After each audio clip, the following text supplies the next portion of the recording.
in remembrance of Lasantha at a time when we are seeing daily violence unfold across our smartphone screens. Every day, there are bleak updates of death, injuries, hunger, and displacement from Palestine, Sudan, Congo, Yemen, and closer to home in Balochistan, Myanmar, and Afghanistan, among other countries. For Sri Lankans, a lot of the footage that we are seeing is deeply familiar. After all, we are a country that has lived through and experienced war. My uncle's death is not often recognized as a casualty of war. But as his daughter, my cousin Ahimsa, has pointed out, shortly before he died, my uncle was reporting on the apparatus of war, revealing some unpleasant truths. Lasantha also died as our army made advances across the north and east as the war approached its final phases. As Sri Lankans, we are often told that the patriotic thing to do is to forget, that the innocent lives lost during that final phase of the war should be seen as collateral damage, a small price to pay for victory. Today, we are seeing people around the world marching for peace, reading the names of Palestinian children killed in Israeli airstrikes, fundraising for children in the Congo, and talking about sexual violence in Darfur. At this time, young activists have shown startling moral clarity and a willingness not just to march, but to boycott, to call their representatives, and to learn the histories behind violent conflicts around the world.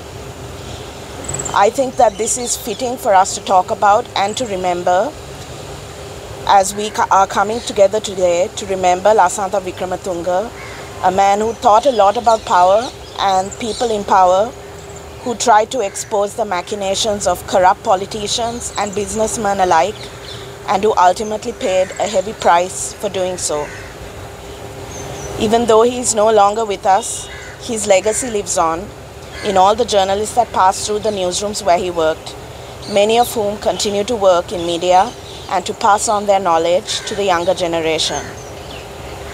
This is a time of cruelty, not just for the world, but here in Sri Lanka, with skyrocketing prices and higher taxes that we are told that we must pay, and with successive administrations showing no interest in genuine reform, despite the calls from protesters just last year.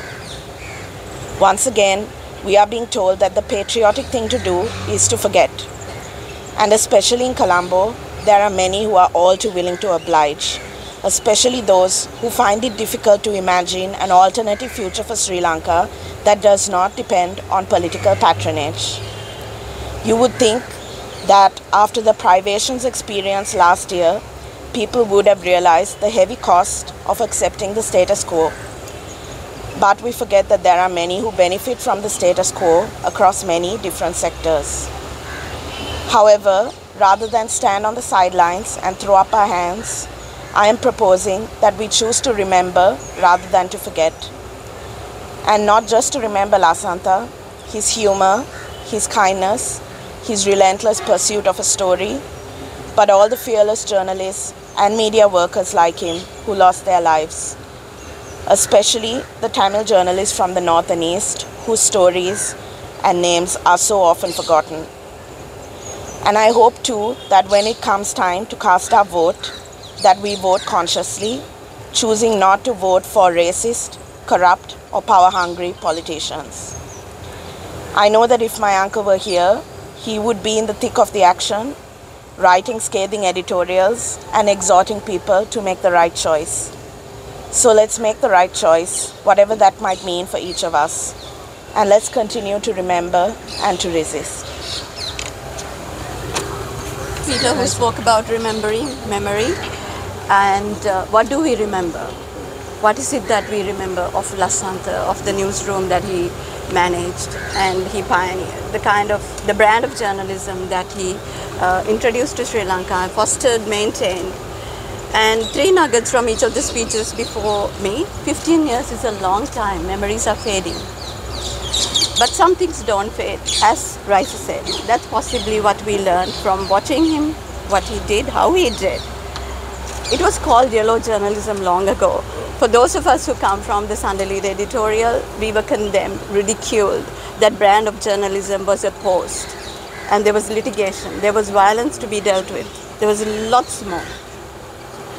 But with all of that, again, borrowing a line from all the speakers before me, we saw last year and the year before that a shift among the people in this country. We saw people demanding accountability. We saw people getting on streets and saying enough is enough. That we have seen enough of corruption. We have seen enough of nepotism. We have seen enough of politicians who are irresponsible, who only serve their self-interest, but not the common purpose. And that is to serve the nation's interest. 15 years, again, is a long time. So 13 years later, these young people, it was just 13 years, right? And people did draw from the stories, those ridiculed stories, those labeled as yellow journalism, those condemned by some people, some section of the people, as their slogans. The stories that told the horrific story of Sri Lanka, that was technically, that there was political collapse. There was absolute systemic collapse in this country. But for 15 years, before that, before Aragalya took place, he has been telling these stories before people. He has been telling people, please be conscious of what's happening before your eyes. Pay attention. Be a concerned citizen. We all hopefully can become that concerned citizen today. And whether you vote despite the political choices you would want to make it something that makes Sri Lanka win. And that's really important to remember.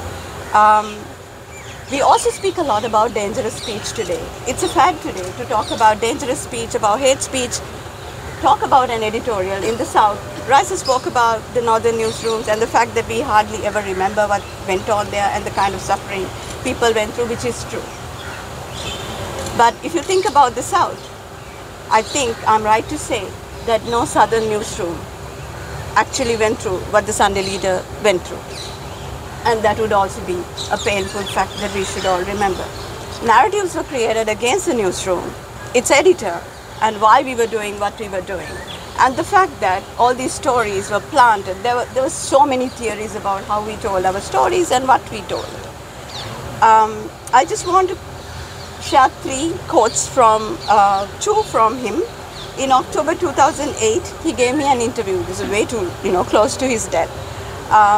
When I was doing the Status of Media in Sri Lanka report for the Asian Media Forum, and in which he said, this is about narratives. Now we all know Lasantha is a man who proposed an alternate narrative and mainstreamed it. Maybe it was extremely unpopular, hence the gathering today.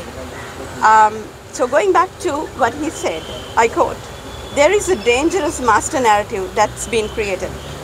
Unfortunately, media too plays a role in promoting racism and in polarizing the Sri Lankan people. It is the heroism at the expense of it is the heroism of some at the expense of some others. And journalists are as complicit as the politicians of this land. It calls for a review of how we practice our craft and why. Should we not tell the stories of all the people of Sri Lanka, their angst, their suffering, their quest for justice? Unquote. We all recognize the fact that he championed unpopular causes and he was very public spirited and his content was analytical, insightful, and the operative word I think would be humane. He remembered people. He put people at the center of that storytelling. And in that alternate narrative, he also kept, through that, a nation extremely well informed. Another thing that he did was to tell me during this interview about our idea of patriotism. Raisa did refer to patriotism. Patriotism is one of the most abused words in this country. I quote again, there is patriotism that is blind and meek, endorsing acts and omissions of those with power or those drunk with power. And then there is a fiery form of patriotism that doesn't let you rest, doesn't let you sleep, that asks questions, demands responses, and speaks truth to power. And we know which brand of patriotism that he represented. The last point I would also want to make is again about the Aragalaya and the lessons we learned. Perhaps 13 years later, when we recall our stories, our headlines, the issues that we reported on, they were all systemic issues that this country faced for a number of years, but we were happy to ignore. So here is my call to action.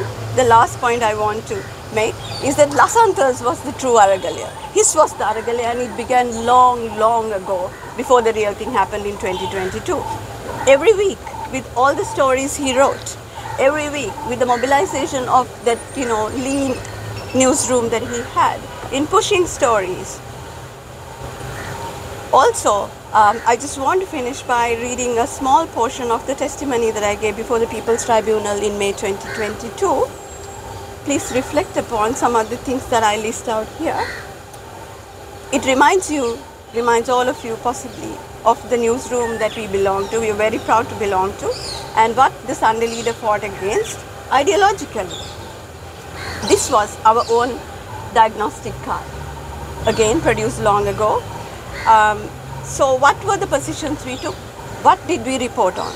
Here were the issues, and this is part of the official document of the testimony. Early identification of an authoritarian regime. Say no.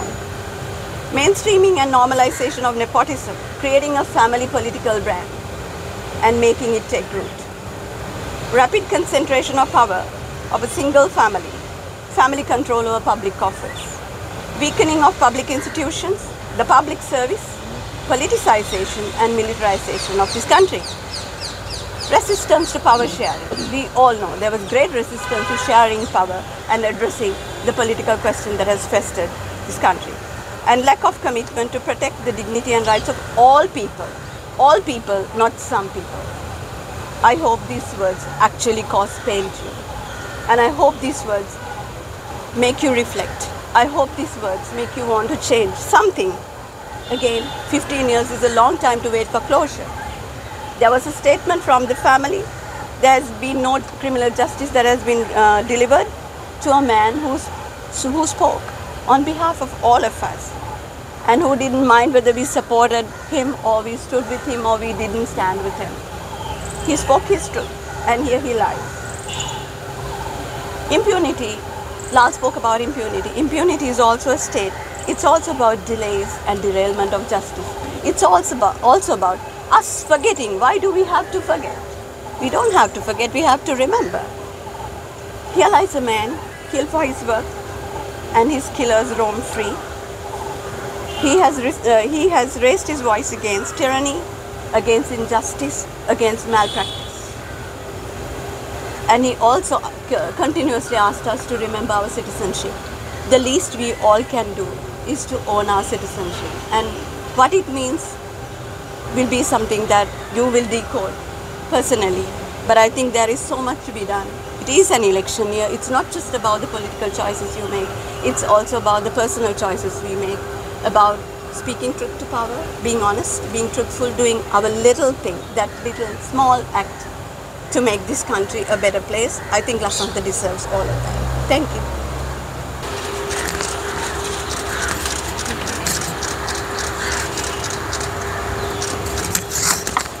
Rauf Hakim and Lasantha Wickramatunga. එක්සත් ජාතික පක්ෂ රත්මලන සංවිධායක